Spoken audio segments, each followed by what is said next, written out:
Last week, I took a continuing education class at our association board. It was an all-day class for Thursday and Friday, and it was for the ABR designation, which ABR stands for Accredited Buyer Representation. And you may say, Amy, you always talk about how you're a listing agent, you don't really work with a lot of buyers. Why would you get your ABR designation? So I'm going to share with you a few reasons why I went to the class. First and foremost, it was free. You can't beat free, and it gave me 16 hours of continuing ed. I took my broker's exam back in April. I am now a licensed broker in the state of Tennessee.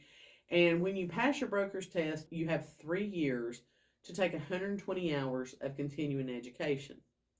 And that may not seem like a lot, but when you're busy in your business, finding the time to take continuing ed classes can sometimes be overwhelming.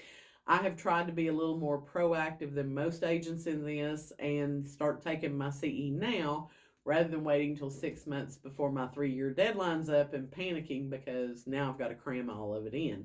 Again, the designation class was free. NAR is offering the ABR course for free this year due to the NAR settlement that's coming up. It was free. It was 16 hours. It had one of my favorite course instructors, which is Susan Barnett.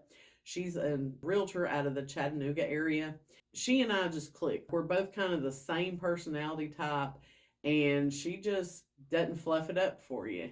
I learned something from every class I take under her. I knew that even though I may never use my ABR, I knew that I would learn something, and I knew that I could be a better agent by going to her class.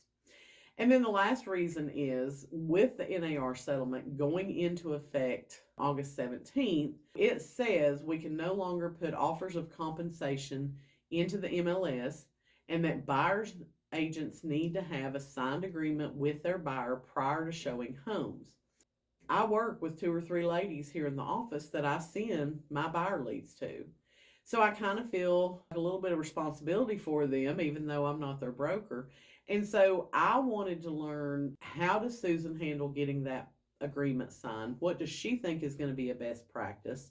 That way I can communicate that to the ladies that I work with here that are representing buyers. Several reasons why I got the ABR designation, even though I'm not primarily a buyer's rep, but being a listing agent and knowing how all this is going to start affecting our buyer's agents, to me, was important enough to give up 2 business days to go sit through a continuing ed class.